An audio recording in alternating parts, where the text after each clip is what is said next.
ஃப்ரெண்ட்வுட்ஸ் மக்களுக்கு வணக்கம். இது பைல்வான் டாக்ஸ். சினிமாவில் நடக்கக்கூடிய நிறைய சுவாரஸ்யமான விஷயங்களை தான் இந்த நிகழ்ச்சியில நாம பேச போறோம். வாங்க பேசலாம். வணக்கம் சார். என்னை வாழ வைத்துக் கொண்டிருக்கும் யூடியூப் சேனல் நேயர்களுக்கு நன்றியும் வணக்கமும். நம்ம எப்பவுமே சினிமாவில் என்ன நடக்குது, நடிகர்கள் என்ன பண்றாங்க, நடிகைகள் என்ன பண்றாங்க, ஸோ என்னென்ன அப்டேட் இருக்கு அப்படின்றத நம்ம எப்பவுமே ரெகுலரா பேசுவோம். அந்த வகையில இப்போ பாத்தீங்கன்னா இன்னைக்கு பயங்கரமான ஒரு அப்டேட்ஸோட தான் நாம இன்னைக்கு பேச போறோம். நிறைய சுவாரஸ்யமான இன்ட்ரெஸ்டிங்கான இன்ஃபர்மேஷன்ஸ்லாம் நீங்க தரப்போறீங்கன்றது எனக்கு தெரியும். ஸோ இன்னைக்கு முக்கியமா ஃபர்ஸ்ட் என்ன அப்படின்னா, இது நம்ம மட்டும் கிடையாது, சோசியல் மீடியாவை திறந்தாலே இன்னைக்கு இதை தான் பேசுறாங்க அப்படின்னே சொல்லலாம். அப்படி இருக்கும்போது இப்போ இளையராஜா அவர்களுக்கு ஒரு பெரிய பாராட்டு விழா ரொம்ப பிரம்மாண்டமா நடந்தது. அதுவும் நம்மளோட ஆளும் கட்சி திமுகவே நடத்தினாங்க. அவ்வளோ சிறப்பா அவ்வளோ சூப்பரா நடத்தியிருந்தாங்க. அவ்வளோ ஜாம்பவான்கள் எல்லாருமே ஒன்னா ஒரே ஸ்டேஜ்ல இருந்ததே நம்ம பார்த்து நல்லா என்ஜாய் பண்ணோம். அதுல சூப்பர் ஸ்டார் பேசின விஷயம் தான் ரொம்ப கான்ட்ரவர்சியா போய்கிட்டு இருக்கு. அவர் ஒரு டைலாக் சொல்லுவாரு, நான் எப்போ வருவேன் எப்படி வருவேன்னு தெரியாது, ஆனா வர வேண்டிய நேரத்துல கரெக்டா வருவேன். அந்த மாதிரி அவர் எப்போ பேசுவாரு எப்படி பேசுவாருன்னு தெரியாது, ஆனா பேச வேண்டிய நேரத்துல ஏதோ ஒண்ணு கரெக்டா பேசி அதை ஒரு கான்ட்ரவர்சியா ஆளாக்கிடுறாரு. அதுக்கான காரணம் என்ன சார்? அவர் பேசுனது நீங்க எப்படி பாக்குறீங்க? முதல்ல இந்த விழாவை நடத்தியது தமிழக அரசு, திமுக செலவில் அல்ல. இதற்கான செலவை முழுக்க முழுக்க தமிழக அரசு ஏற்றுக்கொண்டது. அதுவும் கோயின்சைடா திருச்சியில தமிழக வெற்றி கழகத்தினர் நடிகர் விஜய் பிரச்சாரத்தை தொடங்குற அன்னைக்கு இங்க விழாவை நடத்துறாங்க. லைவ் டெலிகாஸ்ட் ஆகிட்டு இருக்கு. அப்போ என்ன அர்த்தம்? விஜய்க்கு கூட்டம் சேரக்கூடாது, அதை இந்த இளையராஜா ஃபங்க்ஷன் மூலம் நாம் ஓவர்டேக் பண்ணணுங்கிற திமுக அரசினுடைய ஒரு இன்டென்ஷன் நல்லா தெரிஞ்சுது. இந்த ஃபங்க்ஷனில் ஸ்ரீகாந்த் தேவா மட்டும்தான் வந்திருந்தார். இசையமைப்பாளர் ஏஆர் ரஹ்மான் ஒரு வீடியோ வெளியிட்டிருந்தார். மற்ற இசையமைப்பாளர்கள் வரவில்லையே ஏன் என்று நிறைய பேர் பப்ளிக்கில் கேட்டுட்டு இருக்காங்க. ஆனால் இதை மீடியாக்காரங்க யாருமே ஓப்பன் பண்ணலை. இசையமைப்பாளர் சங்கம்னு சொல்லி வடமண்ணில் சொந்த பில்டிங்கில் இயங்கிட்டு இருக்கு. அதுக்கு தலைவர் தீனா. அந்த இசையமைப்பாளர் சங்கத்திலிருந்தே யாரும் வரவில்லை. அந்த விழாவுக்கு இசையமைப்பாளர் சங்க சார்பில் நாங்கள் பொக்கை கொடுக்கோம், பொன்னாடை போத்தனும் போடுவோம், போத்தவே இல்லை. ஒருவேளை தமிழ்நாடு திரைப்பட இசையமைப்பாளர் சங்கத்துக்கு அழைப்பு அனுப்பப்படவில்லையா? ஒன்று. இப்போ நேற்று செய்தி என்னன்னா, கரூரில் நடக்கிற திமுக 30 விழாவுக்கு அந்த விழாவில் பாடுறதுக்கு சங்கர் கணேஷ் புறப்பட்டு இருந்திருக்காரு. அதுக்குள்ள அவருக்கு உடம்பு சரியில்லாம ஹாஸ்பிட்டல் அட்மிட் இருக்காரு. திமுக மாநாட்டுக்கே செல்ல தயாராக இருக்கிற சங்கர் கணேஷ் அந்த விழாவுக்கு ஏன் வரல? அது அழைப்பு வைக்கலன்னு சொல்றீங்களா? யாருக்கும் அழைப்பு கொடுக்கல? அதாவது திமுக அரசா அல்லது அரசு அதிகாரியுடைய மெத்தன போக்காங்கிறது தெரியல. ஆனா இளையராஜா பாடி அந்த விழா நிகழ்ச்சியில பாடிய எல்லா பாடல்களையும் தனிப்பட்ட முறையில் மாண்புமிகு முதலமைச்சர் மு.க. ஸ்டாலின் தேர்வு செய்யப்பட்ட பாடல்கள். அந்த அளவுக்கு அதில் கூர்மையாக அந்த விழாவில் ஆர்வம் செலுத்துகிற முதல்வர் அதில் எல்லாரும் வரணும் அப்படிங்கிறது கவனம் செலுத்தவில்லையே ஏன்? கவனக்குறைவா அப்படின்னு நம்ம கேட்கணும். இன்னொன்று, தமிழக அரசுக்கு சூப்பர் ஸ்டார் ரஜினிகாந்தும் சகலகலா வல்லவன் கமலஹாசன் மட்டும்தான் தெரியுதா? அதுக்கப்புறம் நடிகர்களே இல்லையா? ஏன் தனுஷ் நடிகர் இல்லையா? அஜித் நடிகர் இல்லையா? அஜித் கூப்பிட்டா வர மாட்டார், அது வேற விஷயம். மிச்ச நடிகர்கள் யாருமே அந்த மேடையில இல்லையே, அந்த விழாவுக்கு வரவில்லையே ஏன்? சிவகுமார் எவ்வளவு பெரிய ஆளு, கலைஞருடைய நெருக்கமானவர். அப்படிப்பட்ட ஏன் கார்த்தி வரல, சூர்யா வரல, அதனால சிவகுமாரும் வரல, யாருக்கும் அழைக்கவில்லை. இதை நாம முதலமைச்சர் கவனத்துக்கு கொண்டு போறோம். அதான் வேற ஒன்றும் இல்லை. இந்த அரசை விமர்சிக்க வேண்டும் என்ற நோக்கமே நமக்கு கிடையாது. இந்த மாதிரி உங்க அரசுல சில தவறுகள் நடக்கு, அது உங்க கவனத்துக்கு வரல. இனிமேல் நடைபெறுகிற அரசு சினிமா விழாக்களில் எல்லாருக்கும் அழைப்புகள் அனுப்புங்கள். ஏன்னு சொன்னா, இதற்கு முன்பு டாக்டர் கலைஞர் முதல்வராக இருந்த போதும் சரி, புரட்சியாளர் எம்ஜிஆர் முதல்வராக இருக்கும்போதும் சரி, ஜெயலலிதா முதலமைச்சராக இருக்கும்போதும் சரி, சினிமா உலகத்தில் எல்லாருடைய கவனத்துக்கும் போகும், எல்லாருக்கும் அழைப்பு போகும். வர்றாங்களா இல்லையாங்கிறது வேற விஷயம். அவங்களுக்கு சீட்டு ஒதுக்கியே போகும். ஆமா. இந்த முறை அந்த நடைமுறை இல்லாதது ஏன்? இது முதலமைச்சர் கவனத்துக்கு நாம கொண்டு போறோம். இன்னொரு விஷயம் என்னன்னா, ஒருவரை பாராட்டுகிற விழா அது. அது எம்பியா இருக்கிற போதே பாரதிய ஜனதா அரசு இளையராஜாவை எம்பியா இருக்கிறது, ராஜ்யசபா எம்பி. அதுக்கு பாராட்டு நடத்தல. இப்ப சிம்பனி நாடு விட்டு நாடு லண்டன்ல போய் சிம்பனி இசையமைத்ததற்காக நடத்திருக்காங்க. அது உண்மையில நடத்த வேண்டிய விஷயம் தான். ஏன்னா ஏற்கனவே முதலமைச்சராக எம்ஜிஆர் இருந்த பொழுது அதிமுக செலவில் அலைகள் ஓய்வுலைக்கு பாரதி ராஜாவுக்கும் மற்றபடி நடித்த நடிகர்களுக்கும் டெக்னீஷியன் பாராட்டு நடத்தினார். ஏன்னா சாதி சமேதம் இல்லாத ஒரு காதல் கதையை எடுத்திருக்காருங்கிறதுக்காக. அதே மாதிரி நடிகர்களும் சிவாஜி கணேசனுக்கு ஜெயலலிதா முதலமைச்சராக இருக்கும்போது நடத்தியிருக்காங்க. ஸோ இதற்கு முன்னுதாரணங்கள் இருக்கிறதுனால இப்போ இளையராஜாவுக்கு பாராட்டு விழா நடத்துறதுக்கான சூழ்நிலை உருவாகி. இப்போ ஒரு பாராட்டு விழாவில் ஒருத்தர் பேசணும், பாராட்டணும். அந்த சமயத்தில் பாராட்டு விழா என்ற பெயரில் பாராட்டு விழா உரையாற்றுகிற பொழுது மண்டையில் நங்கு நங்கு நங்கு நங்குன்னு குட்டுற என்ன அர்த்தம்? அது பேசாம வச்சுட்டு போலாமே. அன்றைக்கு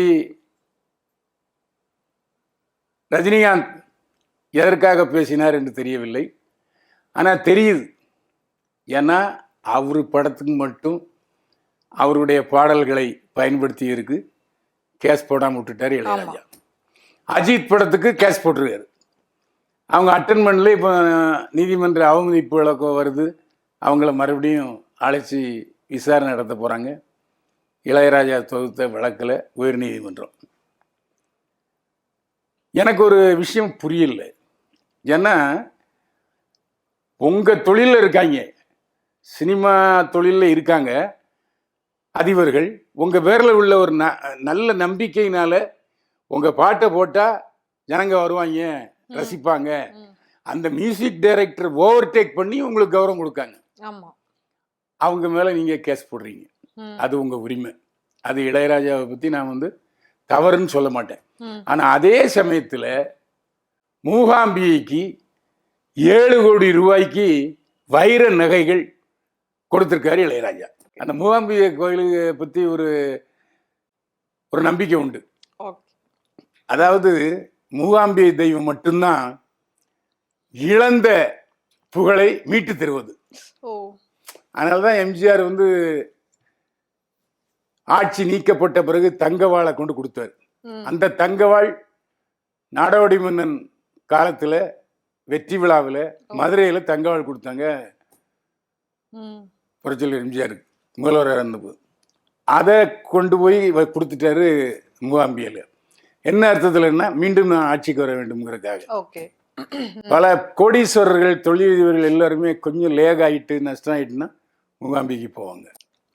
அதே மாதிரி இப்போ இளையராஜாவை ஓவர்டேக் பண்ணுகிற அளவுக்கு ஏஆர் ரஹ்மான் சம்பளம் வாங்குறாரு. நேற்று அனிருத் ஏகப்பட்ட சம்பளம் வாங்குறாரு. இவருடைய திறமையை ஒப்பிடும்போது அவங்கெல்லாம் குறைவான திறமை தான், ஆனால் சம்பளம் அதிகம்.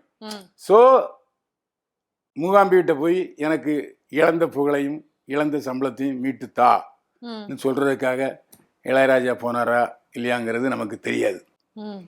அந்த விழாவில் யாருமே கவனிக்காமல் விட்ட ஒரு விஷயம் என்னன்னா, அந்த விழாவில் இப்போ இளையராஜா குழுவினர் பாடப்பட்ட பாடல்கள் அனைத்துக்கும் இவரே தேர்வு பண்ணார். யாரு? நம்ம முதலமைச்சரே தேர்வு பண்ணியிருக்காரு.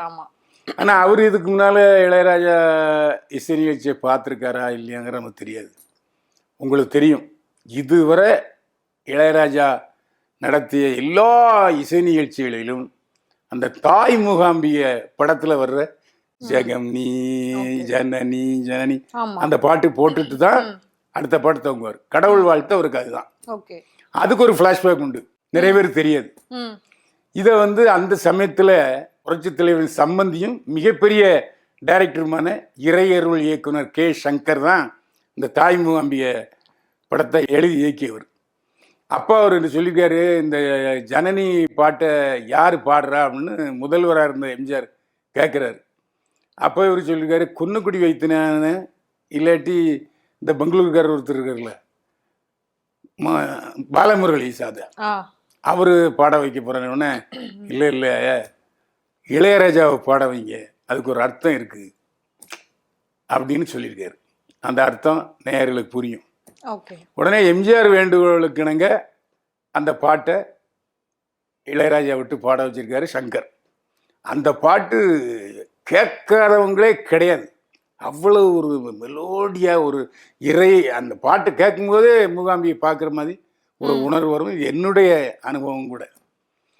அப்போ இந்த நிகழ்ச்சியில் பாடலை அவர் இறை அதாவது கடவுள் வாழ்த்து பாட்டையே தமிழே அமுதேன்னு உட்கார்ந்து பாடிட்டாரு இளையராஜா. இத்துடன் நிகழ்ச்சி நிறைவுறுகிறதுன்னு அறிவிப்பு வந்தாச்சு. ஓன்னு ஆடியன்ஸ் புறான் கத்தல், ஜனனி பாட்டை பாடுங்க, ஜனனி பாட்டை பாடுங்க, ஜனனி பாட்டை பாடுங்கன்னு. இது ஒன்றும் புரியல முதலமைச்சருக்கு. அப்படியே தலையை வந்துக்கிட்டாரு. உடனே மேடைக்கு போய் இளையராஜா அந்த பாட்டை பாடினார். அந்த அந்த நிகழ்ச்சி முழுமையாக மனநிறைவோடு முடிஞ்சது காரணம் அந்த பாட்டு தான். அப்போ நான் என்ன சொல்றேன், அது இளையராஜாவுடைய பாராட்டு விழா. இளையராஜா ஆன்மீகவாதி. திருவண்ணாமலை அந்த கோபுரத்தை எழுப்பினவர், அப்புறம் ரோடை போட்டவர், லைட்டு போட்டவர். திருவண்ணாமலைக்கு அவ்வளோ ஒரு. அதே மாதிரி ஸ்ரீரங்கத்துக்கும் அவர் செஞ்சார்.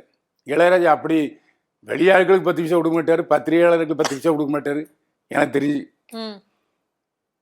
ஆனால் இந்த மாதிரி கோயிலுக்கு நிறைய செய்வார். அப்படிப்பட்ட இளையராஜா இசை நிகழ்ச்சியை சுதந்திரமாக நடத்த முடியாத அளவுக்கு இவர் அமுதே பாட்டை பாட்டு தமிழ் பாட்டை போட்டு அதை குழப்பி இருக்க வேண்டாமே அப்படின்னு அதில் அந்த நிகழ்ச்சியை பார்த்த எல்லோருமே சொன்னாங்க. ஏன்னா இளையராஜா ஆன்மீகவாதி, நீங்கள் நாத்திகவாதியாக இருக்கலாம், கடவுளை நம்பாதவராக இருக்கலாம், இந்த திமுக அரசு கடவுளை நம்பாத அரசாக இருக்கலாம். ஏன்னா விநாயகர் சதுர்த்திக்கு வாழ்த்து சொல்கிறது இல்லை, அப்புறம் இந்து சம்மந்தப்பட்ட எல்லா விழாக்களுக்கும் வாழ்த்து சொல்கிறது இல்லை, சரஸ்வதி பூஜைகளுக்கும் வாழ்த்து சொல்கிறது இல்லை. ஆனால் அதே சமயத்தில் அவங்க டிவியில் விளம்பரம் போடுவாங்க, ஏன் தினகரன்லேயே விளம்பரம் போடுவாங்க. கொள்கை வேறு வியாபாரம் வேறு.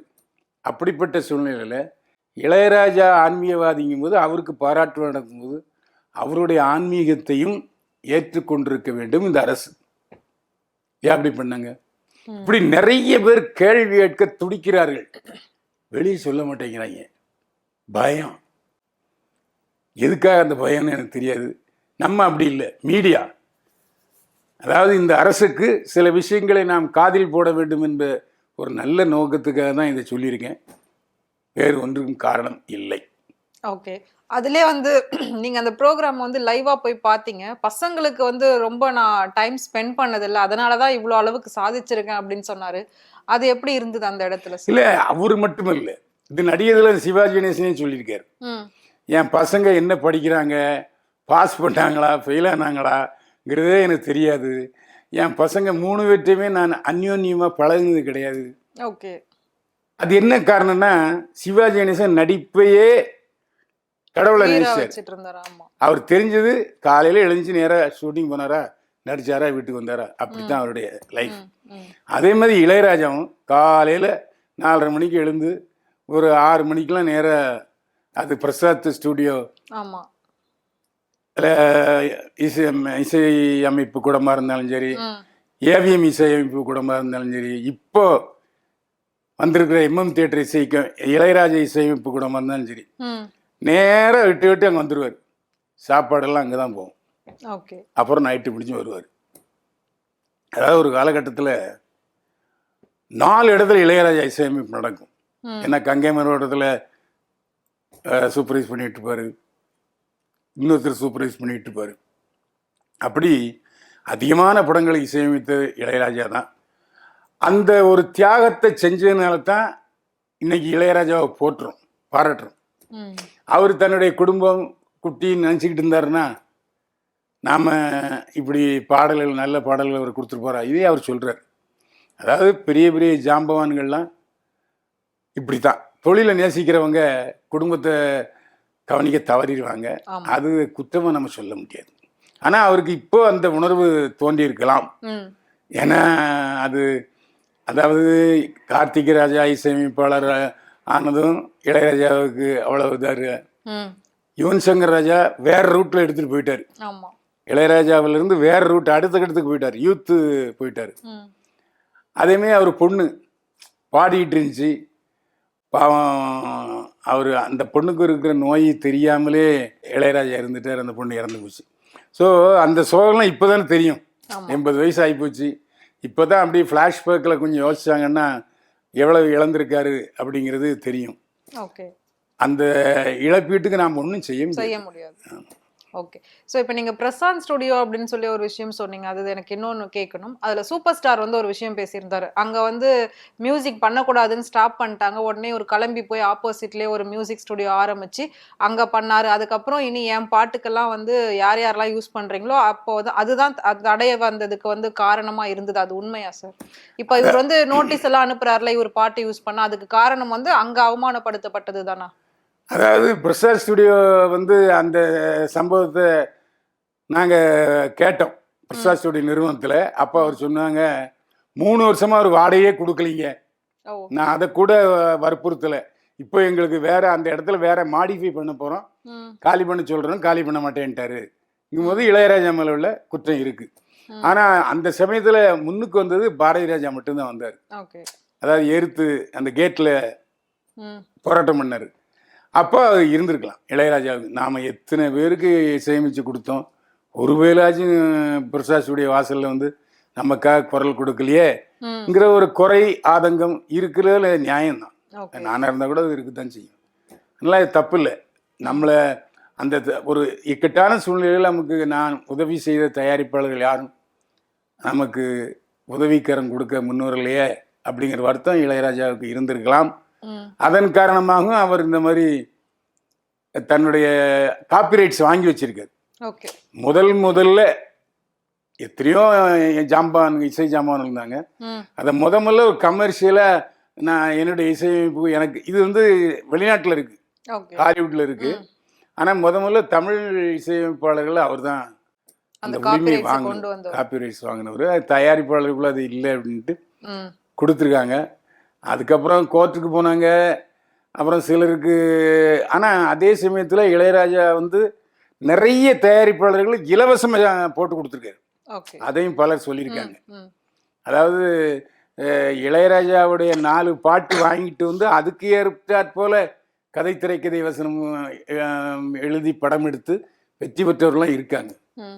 அதாவது இன்னும் சொல்ல போனால் ராமராஜன் சொல்லுவார், இன்னும் நிறைய நடிகர்கள் நான் தேசிய விருது வாங்கினதுக்கு காரணம் இளையராஜா தான், என்னுடைய படங்கள் ஒன்றுக்கு காரணம் இளையராஜா தான் அப்படின்னு ராமராஜன்லாம் போன்றவங்கலாம் சொல்லியிருக்காங்க. ஏன் மோகன் படங்கள் எல்லாம் ஒன்னதுக்கு காரணம் அவரோட பாடல்கள் ஹிட் ஆனதுனாலதான் அவருக்கு ஒரு பெரிய பேர் கிடைச்சது. நிச்சயமா இவர் தான் காரணம். மேபி இவர் கூட அந்த ஃபங்க்ஷனுக்கு வரவே இல்லை. மோகன் அவர்கள் கூட கூப்பிட்டுருக்க மாட்டாங்க. இவரு கூப்பிடாம அலையா விருது பையவனி யாரியா கூப்பிட்டுன்னு சொன்னாங்கன்னா அங்கே சீட்லாம் ஒதுக்கிருக்க மாட்டாங்க. ஸோ அதனால அவங்க வந்து மற்றபடி மோகன்லாம் இளையராஜா மேல ஒரு மிகப்பெரிய நம்பிக்கை வச்சிருக்கவர் தான். ஓகே.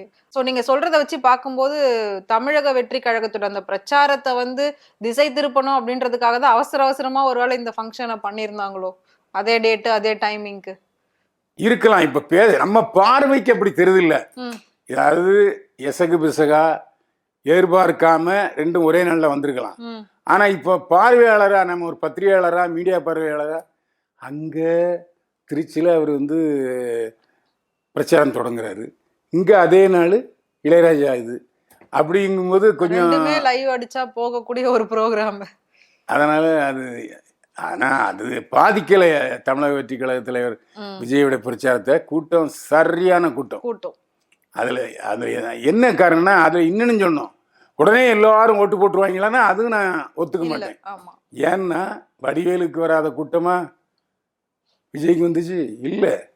இதை பெருந்தலைவர் காமராஜரே சொல்லியிருக்காரு, என் கூட்டத்துக்கு இவ்வளோ பேர் வர்றீங்க, பார்க்குறது சந்தோஷமா இருக்கு, கேட்குறீங்க சந்தோஷமா இருக்கு, ஆனால் நாளைக்கு வேட்டைக்காரன் வந்து பிரச்சாரம் பண்ணாருன்னா எல்லாம் அவருக்கு ஓட்டு போட்டுறீங்க. இது எம்ஜிஆர், இது காமராஜரே சொல்லியிருக்காரு. அதனால ஓட்டு, அதாவது பார்க்க வருகிற, வேடிக்கை பார்க்கிற வருகிற கூட்டம் ஓட்டாக மாறும்னு உறுதியா சொல்ல முடியாது. ஓகே. ஸோ அந்த இசையமைப்பு நிகழ்ச்சி அப்படின்றதுல இவ்வளோ பிரச்சனைகள் உள்ள இருக்கு அப்படின்றது இப்ப நீங்க ஆமா, என்ன காரணம்னா பல மீடியாக்கள் மனதுல இருக்கு. பயத்தை நல்லா சொல்லலை.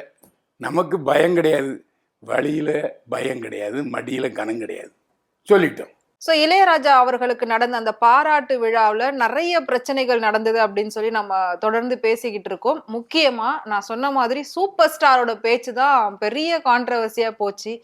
அவர் வந்து ஒவ்வொரு திமுக மேடைகள்லையும் இப்படிதான் வந்து பேசுறாரா, இது வேணும்னு பண்றதா இல்ல எதிர்ச்சியா பண்றதா, இல்ல அவர் தெரியாமலே தன் அறியாம இதெல்லாம் பேசுறாரா அப்படின்றது இன்னைக்கு மக்களுக்குள்ள நிறைய அந்த ஒரு கேள்வி இருக்கு. முக்கியமா சூப்பர் ஸ்டாரோட ரசிகர்களுக்கு அந்த கேள்வி இருக்கு. நம்ம கொண்டாடுற தலைவர் எப்படி இப்படி பேசுறாரு மாத்தி மாத்தி அப்படின்ற மாதிரி இருக்கு. அதுக்கான காரணம் என்ன சார்? எங்க ஊர்ல ஒரு பழமொழி உண்டு, 60 வயசுக்கு மேல பேச்சில வளர்ற வரும், மூளைக்கும் இதயத்துக்கும் தொடர்பு இல்லாம இருக்கும், சம்பந்தம் இல்லாம பேசுவாங்க அப்படின்னு சொல்லுவாங்க. இப்போ ரஜினிகாந்த் 76 வயசு ஆயிடுச்சு. ஸோ அவர் ஏற்கனவே வந்து இதய அறுவை சிகிச்சை செய்தவர், பல நோய்கள் அவருக்கு இருக்குன்னு வச்சுங்களேன். அப்படிப்பட்ட சூழ்நிலை இன்னைக்கும் பிரிஸ்கா தன்னை வச்சுக்கிறார். உடல் அளவில் அவர் வந்து கதியா நல்ல கெத்தா இருக்காரு. ஆனால் மன அளவில் கொஞ்சம் அவர் வந்து ஒரு மாதிரி தான் இருக்காரு அப்படின்னு நான் சொல்லுவேன். இதை வைத்து சொல்லவில்லை, ஒன்றுன்னா சொல்கிறேன். லோகேஷ் கனகராஜை பற்றி அந்த விழா இசை வெளியீட்டுள்ளார் ரஜினிகாந்த் என்ன சொன்னார், கதை சொல்கிறேன்னு வந்தார். வந்தவர் என்னை பார்த்துட்டே இருந்தார். சார், ஒரு நல்ல காஃபி கிடைக்குமா அப்படின்னு கேட்டார். இன்னும் அந்த கதை சொல்ல வர்றேன்ட்டு காஃபி கேட்குறான் அப்படின்னு அப்பவே சொல்ல ஆரம்பிச்சிட்டார். அப்புறம் அவருடைய பேச்சை பார்த்தீங்கன்னா லோகேஷ் கனகராஜ் மட்டம் தட்டுற மாதிரியே இருக்கும். பேசியிருந்தார். சார், ஒரு 4 நாள் கழிச்சு வந்தார். இந்த கதை வேணாம் சார், அது நிறைய செலவாகும் சார், நிறைய ஆர்டிஸ்ட் போட வேண்டியிருக்கும் சார் இன்னும் சொன்னார். இப்போ எடுத்த கதையில என்ன எடுத்தாரு, நிறைய செலவு பண்ணியிருக்காரு, நிறைய ஆர்டிஸ்ட் போட்டிருக்காரு. இப்படி அவர் தெரிஞ்சு மட்டம் தட்டுறாரா தெரியாம மட்டம் தட்டுறாராங்கிறது தெரியல. சரி, அடுத்தா போவாங்க. நூல் வெளியீட்டு விழா திமுக அரசு நடத்துச்சு. மாண்பு முதல்வர் மு.க. ஸ்டாலின், துணை முதல்வர் உதயநிதி ஸ்டாலின், எல்லா அமைச்சர்களும் பிரசன்ட். அப்போ எல்லா திமுக மேடைகளையும் எம்ஜிஆர் தான் கடைசியாக பேசுவார். அதே மாதிரி முதலமைச்சருக்கு முன்னால சூப்பர் ஸ்டார் ரஜினிகாந்தை பேச விட்டாங்க. அவர் பேசினத முதல்வர் மு.க. ஸ்டாலின் கேட்டு விழுந்து விழுந்து குலுங்கி சிரிச்சார். ஆனா அதே விழாவில் அந்த பேச்சை கேட்டதும் ஒரு சீனியர் அமைச்சர் அப்படின்னு மூஞ்ச ஒரு மாதிரி காமிச்சிட்டார். யார் அவர்? துரைமுருகன். அந்த விழாவில் சூப்பர் ஸ்டார் ரஜினிகாந்த் என்ன பேசினார் தெரியுமோ? முதலமைச்சர் ஸ்டாலின் புதிய மாணவர்களுக்கெல்லாம் நல்ல பாடம் எடுக்காரு, தொந்தரவே பண்றதில்லை. ஆனா சீனியர் மோஸ்ட் ஒரு மாணவர் இருக்காரு, அவர்கிட்ட மாட்டிட்டு முழிக்கிறாரு பாருங்க முதல்வர் அப்படின்னு எல்லாரும் விழுந்து சிரிச்சிட்டாங்க. ஏன்னா ஜூனியர் அமைச்சர்கள் எல்லோரும் முதல்வர் மு.க. ஸ்டாலின் அவர்களுடைய பேச்சை கேட்கிறார்கள். அண்ணா காலத்திலிருந்து நான் வந்து கலைஞர் காலத்திலேயே நான் வந்து அமைச்சராக இருந்தவன் இருக்கிறதுனால எப்படியும் முதல்வர் மு.க. ஸ்டாலின் சீனியர் தானே, அதனால் அவர் தொல்லை கொடுக்குறாரு, டார்ச்சர் கொடுக்குறாருங்கிறத ஓப்பனாக ஆனால் மறைமுகமாக சொன்னார். அதுக்கப்புறம் ஃபீல் பண்ணி தான் மன்னிச்சுங்க அப்படிலாம் சொன்னார், அது வேற விஷயம். அந்த விஷயத்தை ஏன் சொன்னார்? குசும்பா இல்லை வில்லங்கமா போகிற போக்கில் பேசிட்டு போயிடுறாரு. ஆமாம், அதே மாதிரி தான் இளையராஜா ஃபங்க்ஷன். இன்னும் சொல்ல போனால் இளையராஜாவை ஞானின்னு கூட சொல்ல மாட்டார், சாமி சாமி சாமி சாமின்னு சொல்லுவார். அப்பேற்பட்ட சாமி தண்ணி அடிக்கிறாரு, தண்ணி அடிச்சாரு, எங்க கூட சேர்ந்து அடிச்சாரு, இன்னொரு குண்டை தூக்கி போட்டாரு, தண்ணி அடிச்சுட்டு ஆட்டம் போட்டாரு, ஆட்டம் போட்டாரு, கிசு கிசு பேசினாரு, நடிகளை பத்தி பேசினாரு, அதுவும் அரை பாட்டில்ல ஆட்டம் போட்டாருன்னாரு. அது எவ்வளவு பெரிய அது. ஆனா சார் அதுல ஃபர்ஸ்ட் அதுக்கு ஒரு இன்ட் கொடுத்ததே இளையராஜா அவர்கள் தானே. ஃபர்ஸ்ட் அவர் தானே அதை பத்தி எடுத்திருப்பாரு, அந்த டாக் பத்தி. ஆனா சூப்பர் ஸ்டார் திருப்பி அதுக்கப்புறம் ஃபுல்லா அதை பத்தி பேசியிருந்தாரு. திரும்பவும் இவர் என்னன்னு சொல்லிட்டாருன்னா, இவர் ஏதோ ஒண்ணு சும்மா போய் சொல்லிக்கிட்டு இருக்காரு, அதெல்லாம் ஒண்ணும் இல்ல. பத்திரிகையாளர்கள் கேட்டாங்க மறுநாள், அதுக்கு என்ன சொன்னாரு, அவர் வேடிக்கையா சொல்லிட்டாரு, ஆனா அதை சொல்லியிருக்க வேண்டாம், ஆமா அது பொய் அப்படின்னு அடிச்சாரு. சூப்பர் ஸ்டார் சொன்னது பொய், நீ இளையராஜா சொல்லியிருக்காரு. இதை எந்த மீடியாக்களும் பத்திரிகைகளும் பெருசுபடுத்தலை, சும்மா சின்னோண்டு போட்டு விட்டாங்க. நாம என்ன சொல்லலாம், இளையராஜா மீது ரஜினிகாந்த் கிண்டல், இளையராஜா ரஜினிகாந்தை கிழித்தார், கிளி என்று கிழித்தார் சொல்லாமல. அந்த ஃபங்க்ஷன்ல அப்படி பேசியிருக்கூடாது. ஒருவேளை நடந்திருக்கலாம். ஏன்னா எனக்கு தெரியும், நான் மகேந்திரன் முள்ளுமலர் மகேந்திரனை வச்சு படம் எடுத்தவன், நஷ்டமடைந்தவன். அவர் காலையிலே தண்ணி சாப்பிடுவார். மகேந்திரன் காலையிலே தண்ணி சாப்பிடுவார், டாய்லெட் போகும்போது எடுத்துகிட்டு போவார், அப்படி ஒரு டைப்பு. ரஜினிகாந்தும் நல்லா சாப்பிடுவார். அவரே சொல்லியிருக்காரு, ரஜினிகாந்துக்கும் ஜெயலலிதாவுக்கும் ஏன்னா முதலமைச்சர் ஜெயலலிதா என்ன சண்டை தெரியுமா, சோழா ஹோட்டல்லேருந்து தண்ணி அடிச்சுட்டு போகிறாரு, போலீஸாரும் மடங்கிட்டான். அது ப்ரிஸ்டீஜ் இஷ்யூ ஆகிடுச்சு. உடனே ஜெயலலிதாவே அவர் போனார விட்டுறியா அப்படின்னு சொல்லிட்டாரு. ஆனால் அந்த கோபம் ரஜினிகாந்துக்கு இருந்துச்சு, அது ரியாக்ட் பண்ணார். நான் சுதந்திரமாக நடமிட முடியல. சோழாவில் அவருக்காகவே 12-1 மணி வரைக்கும் ஒரு தனி டேபிள் இருக்கும், அதிகமாக சாப்பிட மாட்டார், தண்ணி அடிப்பார், ஃபுல்லாக அடிப்பார். ஏன்னா ரஜினிகாந்துடைய அந்த வே ஆஃப் ட்ரிங்கிங் ஆல்கஹால் எனக்கு தெரியும்.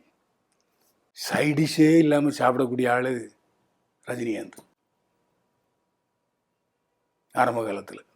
அப்புறம் அவங்க ஒய்ஃபு சொல்லி விட்டுட்டாங்க அப்படின்னு சொன்னாங்க. நீங்க அவரோட படங்கள் எல்லாம் ஏதாவது பண்ணிருக்கீங்களா சார்? நிறைய பண்ணிருக்கேன்.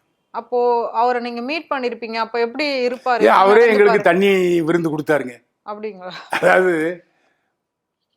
ஒரு நாள் ஒரு 12:30 மணிக்கு ஃபோன் வந்துச்சு, ரங்கநாதன் வீட்டுக்கு வாங்க, லஞ்ச் வீட்டில் அப்படின்ட்டார். என்ன விஷயம்னு கேட்டேன். அதான் கூப்பிடுறேன்ல வாங்கன்ட்டார். ரஜினியே பேசினார். அப்போ நான் ஒரு பத்திரிகையில் வேலை செஞ்சுக்கிட்டுங்க. சரின்னு போனோம். போனால் ஃபாரின் ட்ரிங்க்ஸ்லாம் வச்சுருந்தார். நண்பர்கள் நாங்கள் ஒரு 10 பேர் தான் இருந்தோம். அப்போது பத்திரிகையாளங்க அப்போ 10 பேர் தான். அப்போ சாப்பிடுங்கன்னு சொல்லிட்டாரு. எல்லோரும் 2 ரவுண்டு 3 ரவுண்டு அடிச்சிட்டாங்க. வயிறு கபாபுன்னு எரியும்ல, யாரும் அவன்கிட்ட பேச முடியாது. ஏன்னா கண்ணாடி ரூம், அந்த ரூமு லாக் பண்ணிட்டார். அவர்கிட்ட போய் என்ன சைடிஷ் எங்கன்னு கேட்க முடியல. நான் கொஞ்சம் ஃப்ரீயாக பேசுவேன். என்ன ரஜினி சார், நீங்கள் வெறும் தண்ணியை கொடுத்துக்கிட்டீங்க, சாப்பிட ஒன்றும் இல்லையா side dish? This is the way style of Rajini's. ஏங்க நீங்கள் சாப்பிட மாட்டீங்க, நாங்கள் அப்படியா, உங்கள் ஸ்டைல்லாம் எங்களுக்கு வேண்டான்னொன்னே உடனே சாப்பாடுலாம் வந்துச்சு, பண்ணார். அப்படி சாப்பிடக்கூடிய ஆள் தான். அதாவது அவர் கொஞ்சம் வேகமாக தண்ணி அடிச்சிட்டாருன்னா அந்த வேகமாக 4 நடப்பார். நடந்தால் வார்த்தை வரும். அது ஒரு இன்சிடெண்ட்டு. என்னென்னா திடீர்னு அந்த சமயத்தில் நான் எதுக்கு உங்களை கூப்பிட்டேன்னா, ஆனால் அப்போ அந்த ஒரு வீட்டுக்குள்ளே லதா இருக்குங்கிற எனக்கு மட்டும் தெரியும். மனைவி, வருங்கால மனைவி. நாளைக்கு எனக்கு திருப்பதியில் கல்யாணம், உங்களுக்கு இன்ஃபர்மேஷன் இதுதான், ஆனால் நீங்கள் யாரும் கல்யாணத்துக்கு வரக்கூடாது. அந்த போதையில் என்ன பேசுகிறேன்னு தெரியாமல் ஒரு அளவுக்கு மீறி பேசுகிறார். நாளைக்கு கல்யாணம் திருப்பதியில், அங்கே யாருமே அளவு கிடையாது, 10 பேருக்கு தான் அட்மிட் பண்ணியிருக்காங்க, ஸோ நீங்கள் யாரும் வரக்கூடாது. அதில் ஒருத்தர் தண்ணி போதையில் மீறி வந்தா அப்படின்னாரு, ஐ வில் ஷூட் யூன்ட்டார். இது நடந்த சம்பவம். அப்புறம் எல்லாரும் ஒரு மாதிரி ஆகி, நீங்கள் என்ன இருந்தாலும் சொல்லிடக்கூடாது நம்மன்னு. அவர் மறுபடியும் அதேமாதிரி 3 தடவை நடந்துட்டு சாரி, கல்யாணம் முடிஞ்ச அடுத்த நிமிஷம் உங்களுக்கு ஃபோட்டோஸ் வந்துடும், பப்ளிஷ் பண்ணிங்க, நீங்கள் யாரும் வர வேண்டாம் அப்படின்னு சொன்னார். அந்த சம்பவம் நடந்துச்சு.